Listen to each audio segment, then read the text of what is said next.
et 5000 soldats, dont de nombreux soldats formés aux États-Unis. Exactement. On les a vus revenir ces derniers temps, justement, les soldats ukrainiens qui ont été formés aux États-Unis, mais aussi en Grande-Bretagne notamment, et puis également en France.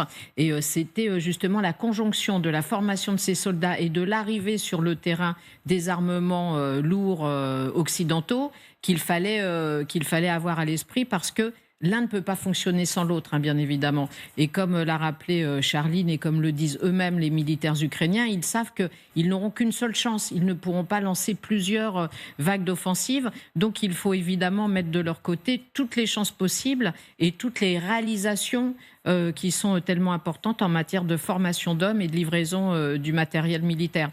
Alors, les dates qui circulent, il y a quand même 9 chances sur 10 pour que ce ne soient pas les bonnes, parce que le minimum du minimum, c'est bien sûr de donner des dates qui ne correspondront pas à l'offensive pour surprendre les Russes. Mais ce qu'a dit Charline avec la destruction des moyens de communication, ça c'est beaucoup plus important que les dates qui circulent dans le New York Times ou ailleurs, parce que ça prouve qu'effectivement, il y a une préparation qui est en train de se faire. Est-ce que c'est un signal faible important, général ? Non, je crois que tous les signaux sont importants. D'abord, je disais en plaisantant qu'apparemment le Pentagone regarde LCI, parce que ça fait un petit moment qu'on dit que ça sera fin mai. Ouais.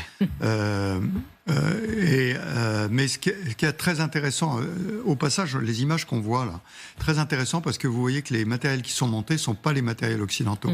Ce sont que des matériels ex-soviétiques. C'est-à-dire que les brigades qui se préparent, qui sont équipées, évidemment on ne les voit pas, évidemment on ne sait pas où elles sont. Deuxième point, chez les Russes, la pression monte. On le voit bien, c'est début mai, mi-mai, etc. Et le fait de lâcher des dates qui, comme dit très justement Catherine, sont forcément toutes fausses, mais ça fait monter la pression. Parce que imaginez le dispositif russe à qui on dit l'attaque c'est le 15 mai, et puis elle ne vient que 15 jours plus tard. Mais la tension chez les Russes va être épouvantable. Ils vont être épuisés et très tendus en attendant ça. Donc je crois que l'offensive, comme on dit, a déjà commencé, commence début mai, avec toutes les manœuvres, avec la destruction des PC extrêmement important, le prépositionnement des moyens logistiques, le prépositionnement de couverture, avec les missiles antiaériens qui se mettent en place, etc. On attend que la météo plus clémente permette également de déboucher, que toutes les munitions arrivent. Je rappelle la date fournie par l'Union européenne, les munitions de 155 1 million d'obus fournis pour la fin du mois de mai. Donc toutes ces dates sont importantes. Ça veut dire qu'entre le 15 mai et le 15 juin ou fin juin, il y a des chances pour que ça débouche. Mais tout ceci va rester dans le flou. Souvenez-vous, comme ça avait été dans le flou au mois d'août, où on disait « Ah, il y a une attaque du côté de Kherson, mais personne ne peut voir parce qu'aucun journaliste était... » Et donc, tout le monde s'est concentré sur Kherson. Et d'un seul coup, ça a débouché à Kharkiv. Ouais. Puis, c'est revenu à Kherson. Il ne faut pas l'oublier. Ça n'était pas une fausse attaque. C'était une véritable attaque, mais qui était en même temps à l'heure. Pour illustrer ce que vous dites sur la nervosité des Russes, cette attente des troupes russes qui, forcément, dans un contexte de tension, met leur nerf à rude épreuve. Regardez cette petite séquence. Ça se passe dans une tranchée et les soldats russes se plaignent de passer leur temps à ne rien faire. Seryoga est en train de dormir. Et là-bas, c'est mon trou. On vit vraiment comme, putain, des sans-abri. On ne s'est pas lavé depuis au moins 1 mois.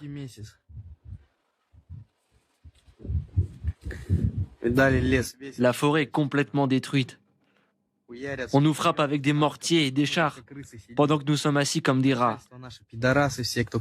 Tous nos dirigeants sont des tapettes, ceux qui commandent tout ça. Il y a un truc qui fait du bruit? Un drone dans le coin? J'ai un putain de bzzz dans mes oreilles. Bouge! Couche-toi par terre! Quelque chose comme ça, les gars. C'est vraiment mauvais ici. Tout ce qu'ils montrent à la télé, c'est des putains de conneries. Les nôtres ne font que reculer. Tous les bois devant nous étaient à nous. Bien joué, les Ukrainiens. Et oui, forcément, c'est une attente qui est longue, aussi côté russe, Didier. Longue et usante, vous le voyez bien, surtout avec le harcèlement des drones. Le harcèlement des drones, aujourd'hui, c'est quand même quelque chose d'incroyable. C'est-à-dire que, grosso modo, on l'expliquait, enfin, le général de Saint-Quentin vous l'expliquait la dernière fois sur ce plateau, mais ça veut dire qu'aujourd'hui, avant, quand on était caché, on regardait pas trop ce qu'on avait au-dessus de la tête. Une fois qu'on était quand même, on avait trouvé les replis de terrain, etc., et qu'on était bien positionné, on pouvait souffler, sortir la clope, faire le café, tout ce qu'on voulait. Là, c'est plus la même limonade, parce que, grosso modo, si on creuse pas et qu'on n'est pas simplement dans une tranchée, mais voilà, couvert au vu, et les accès couverts au vu. C'est-à-dire que, grosso modo, le fantassin de base doit apprendre aujourd'hui les techniques de camouflage et dans l'environnement qu'avaient les unités de forces spéciales qui faisaient de la pénétration en profondeur.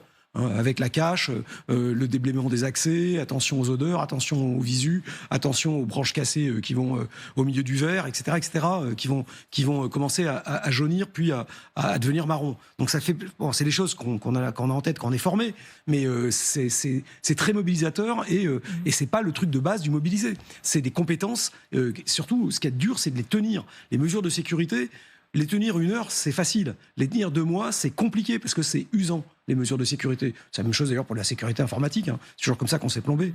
Donc c'est ça qui va peser sur eux. La deuxième chose, Charline a très bien vu l'affaire. Son reportage est excellent, je le dis encore. Bon, vous allez dire, c'est toujours pareil. Oui, c'est vrai. Bah, elle est bonne. C'est comme ça. La guerre aujourd'hui, la guerre électronique. L'intensification de la guerre électronique a maintenant plus d'1 mois. On a vu 2 choses qui sont vraiment très importantes. C'est les Russes ont déplacé sur la ligne de front, plus en avant, du matériel d'interception des communications ukrainiennes pour essayer de justement refaire l'ordre de bataille ukrainien et comprendre où étaient placées leurs positions. Ce faisant, ils les ont mis à distance de tir des Ukrainiens, qui depuis 2 mois font des cartons monstrueux sur tout ce qu'on appelle le C2, C4, donc les communications, les capacités électroniques, etc., et sont en train de faire un bilan monstrueux là-dessus. C'est pas très impressionnant, c'est pas des canons, c'est pas des quartiers généraux, mais c'est du matériel extrêmement important, d'autant que c'est ce qui va permettre le brouillage des drones ukrainiens, etc., par les Russes. Donc vous voyez bien qu'en fait, ce qui a commencé, c'est la dépollution, entre guillemets, du champ magnétique autour des possibilités d'offensive. Donc il va être fait sur toute la ligne de front pour ne pas donner d'indication sur la possibilité de la prochaine offensive, mais qui est extrêmement important. C'est pour ça que la date... On la connaît pas, mais pourquoi ? Parce qu'elle n'est pas fixée. Ouais, c'est ça, parce que personne ne la connaît pour l'instant. Mais bien sûr, parce que ça va dépendre de la fin du boulot. Ouais. Et ça va dépendre de la fin du boulot et du renseignement qui va nous permettre de dire, OK, là il y a un trou, là ça peut passer, et là les Ukrainiens diront, on joue pas. Mais sachant que c'est un fusil à un coup, donc ils vont pas faire les cons. Il y a aussi une autre illustration peut-être de la nervosité russe qu'on va vous montrer. Ce sont des débuts de tension assez forts entre les différentes milices privées, figurez-vous, parce qu'on vous a beaucoup parlé de Wagner, mais il n'y a pas que Wagner, il y a notamment une milice privée qui a été lancée par Gazprom. Et le moins qu'on puisse dire, c'est que ces gens-là ne semblent pas travailler en bonne intelligence. Regardez ce que racontent les mercenaires Gazprom à propos de leurs petits copains de Wagner. Camarade commandant suprême en chef, aujourd'hui le 20 avril 2023, nous nous adressons à vous de manière personnelle.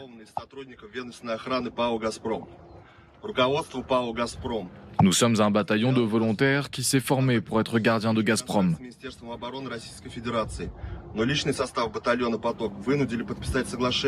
On nous a assuré que nous conclurions un contrat avec le ministère de la Défense de la Fédération de Russie. Mais après notre entrée dans la zone militaire spéciale, le 3 avril dernier, le personnel de Wagner a quitté le combat. Ils ont abandonné la ligne de contact avec l'ennemi. Et nous avons pris des positions sous son commandement.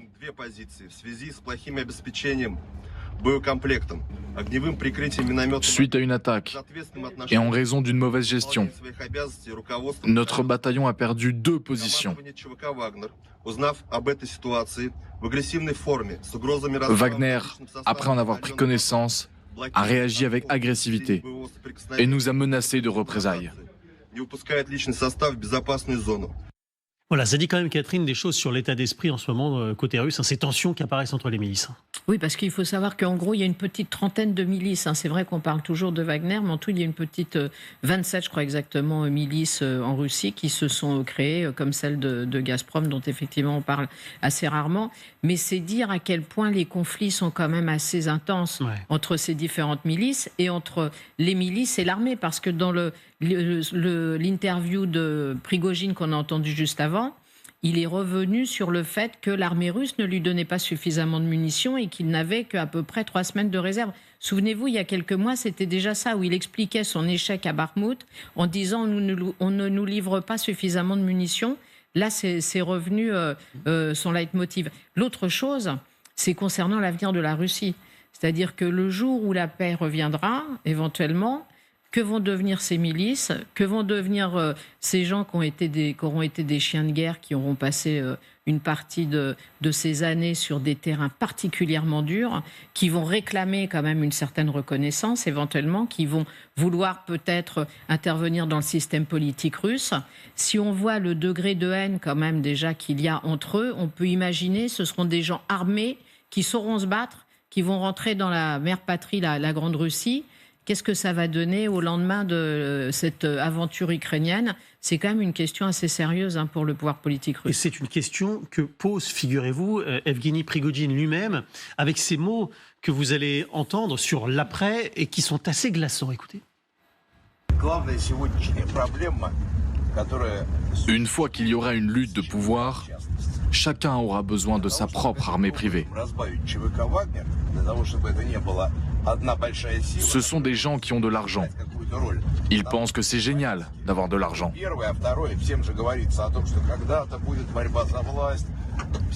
Et ils pensent à Gazprom pour créer des milices et les appeler de toutes sortes. Vika, Tudi, Kokarev, et ainsi de suite. Mais les milices ne peuvent pas jouer n'importe quel rôle.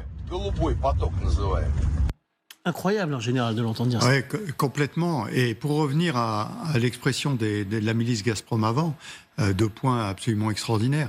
Il s'adresse au commandant suprême, donc à M. Poutine, président Poutine, comme si c'était la référence absolue. On voit d'ailleurs, pas seulement là, mais les mères, les enfants, etc. Tout le monde. C'est encore lui qui unifie tout cet univers qui est complètement en réalité atomisé. Exactement. Et donc la difficulté qu'on voit bien, c'est Poutine, que ce soit Poutine ou quelqu'un d'autre d'ailleurs, que le chef suprême disparaisse et l'éclatement est là, avec des forces armées extrêmement dangereuses. Et on rappelle que les Américains, depuis plusieurs mois, disent que leur crainte, c'est l'explosion du système russe. Et c'est pour ça que, si vous voulez, parler de la démocratie sur le long terme en Russie, pas de problème. Parler de la chute du régime de Poutine, c'est quelque chose d'extrêmement sensible. Je ne dis pas que ça ne doit pas arriver. Je dis qu'il faut en mesurer les conséquences. Parce que toutes ces milices, partout, plus d'autres qui viendront, c'est la chienlit, comme aurait dit un autre général. Tout le monde voudra son armée, dit Yevgeny Prigojine. Didier, c'est vrai que c'est assez stupéfiant. Mais c'est le risque, et là on s'inquiète. Alors, c'est un peu l'espoir d'une partie des Occidentaux, particulièrement, enfin, les pays baltes le disent, les Polonais le disent. Leur rêve, c'est, ils pensent que grosso modo, un morcellement de la Russie pour l'affaiblir. Eux ont vécu l'oppression de l'impérialisme russe. Donc ils pensent que tant que la Russie sera un empire avec des ambitions impériales, ils sont à risque. Ouais. Donc ils se disent, il vaut mieux que ça explose, parce que nous, on est petits à côté et qu'on va se faire bouffer. Donc c'est pour ça d'ailleurs qu'ils ont rejoint l'OTAN. C'est pour rejoindre une alliance qui leur permet de résister face aux ambitions d'un empire. Les plus gros pays de l'OTAN qui, eux, sont issus d'empires, comme la Grande-Bretagne, la France, l'Allemagne ou les États-Unis, eux, l'éclatement d'un empire et de l'empire russe, ils sont moins menacés en soi, c'est plus de risques. Ouais. Pourquoi ? Parce que d'abord, on a quand même géré, on n'a toujours pas fini de gérer l'éclatement de l'empire austro-hongrois et de l'empire ottoman après 1918. On ne sait pas, quand on est des grandes puissances, gérer des éclatements d'empire. Dès que ça commence, la Yougoslavie dans les années 90, qui était un petit empire régional balkanique, on n'a pas su le gérer non plus. On n'est déjà pas foutu de gérer l'explosion de l'Irak et de la Libye. Ça, on n'a qu'à s'en prendre qu'à nous-mêmes, parce que c'est nous qui avons fait les cons. Mais donc aujourd'hui, imaginez qu'une Russie avec 6 000 têtes nucléaires quand même va être et on l'avait vu à l'époque de l'explosion de l'URSS, un espèce d'ensemble de petits trucs avec des chefs de guerre qui ont leur milice, qui vont vouloir prendre des armes. Mais c'est un enfer dans la tête des stratèges. Et donc, voilà. Mais c'est un risque. Hein. Il y a pas que on ne choisira pas. Hein. Il n'y a pas que les stratèges militaires que ça inquiète, il y a aussi les oligarques, les hommes d'affaires. Écoutez cette conversation qui a été diffusée par un média, conversation dont le média dit qu'elle a été interceptée entre deux oligarques. Écoutez. Как-то, Ром, мне вот в последнее время прям тяжело было в Россию, как вот, я не знаю, понимал, что-то не то, потому что, нечего там делать, то есть, понимаешь, Россию, которую мы так искренне любим, она оказалась в лапах каких-то мудил. Россию, которую мы так искренне любим, она оказалась в лапах каких-то мудил. Да. Которые там, исповедуют какие-то странные композиции 19 века. Это ничем хорошим не может закончиться адом. Люди будут убивать друг друга на улицах, резать там и так далее. На улицах Москвы, не где-то улицах, на улицах Москвы. Как может жить и развиваться страна, где единственной идеологией является заработание бабок, и задачей для сохранения власти одной группы людей. Причем на вопрос, а что будет дальше, я вам скажу, той же концепции дальше нету, понимаешь? Но они помрут в какой-то момент времени, и они не оставят за собой ничего. Это просто будет выжженная пустыня. Alors je précise qu'ils démentent, ils disent que c'est un faux, évidemment, parce que ça peut leur coûter pas mal de problèmes, mais incontestablement, Catherine, c'est une petite musique qu'on entend beaucoup dans les milieux, notamment les milieux d'affaires aussi, ça. Oui, bien sûr, j'ai rencontré des Russes d'ailleurs ce week-end qui arrivaient de Russie, qui venaient de vendre leur appartement, qui avaient tout laissé derrière eux et qui étaient venus en France, et c'est à peu près ce qu'ils racontent, c'est-à-dire l'inquiétude de l'avenir de la Russie qui, si jamais justement elle en arrivait à être morcelée, et ce serait, on peut l'imaginer, une catastrophe évidemment pour les Russes, mais c'est aussi pour ça que les Américains, à certains moments, on leur a reproché de ne pas être suffisamment allants, de ne pas vouloir fournir des avions, de ne pas vouloir fournir des armes à longue portée, mais c'est précisément parce qu'ils sont conscients de ce danger qu'ils veulent, eux, affaiblir, ils l'ont dit, la Russie pour les 25 ans qui viennent, mais ils ne veulent pas la destruction de la Russie, parce qu'en effet, comme l'a rappelé Didier, l'éclatement d'un empire qui a 6000 têtes nucléaires, c'est un danger potentiel pour toute la planète. Donc il faut affaiblir la Russie, il faut que les Ukrainiens gagnent la guerre, mais il faut que la Russie survive à cette guerre d'une certaine manière. Et c'est aussi pour ça qu'aujourd'hui, d'ailleurs, les Américains ont dit que c'était très bien que les Chinois parlent aussi aux Ukrainiens, qu'il fallait vraiment que tout le monde s'y mette pour essayer de trouver une solution qui ne se termine pas effectivement dans une explosion générale côté russe. Effectivement, ouais, ça nous ramène à notre premier sujet évoqué tout à l'heure avec vous trois. Une image avant de conclure, si vous le voulez bien, un événement qui s'est déroulé hier soir, parce que l'un des membres éminents de notre petite équipe a reçu, figurez-vous, la Légion d'honneur des mains du ministre de la Défense, Sébastien Lecornu. On voulait vous féliciter, évidemment, vous rendre hommage. Merci beaucoup. Et ça salue votre parcours, la qualité de vos analyses. On est très heureux, on le dit au passage, de pouvoir en bénéficier grâce à vous. C'était émouvant, j'imagine. C'était très évident que c'est émouvant. C'est toujours émouvant. Après, j'avais pas vraiment prévu que ça soit rendu public, mais oui, c'était sur les réseaux sociaux. Travailler à la télé. Ah oui, ça c'est sûr. On s'en est emparé. Voilà, félicitations à vous, et on est ravis de vous retrouver évidemment dans Un œil sur le monde qui revient demain soir, parce que pour l'heure, c'est Darius Rochemin, Julia Mette et toute leur compagnie. Bonne nuit.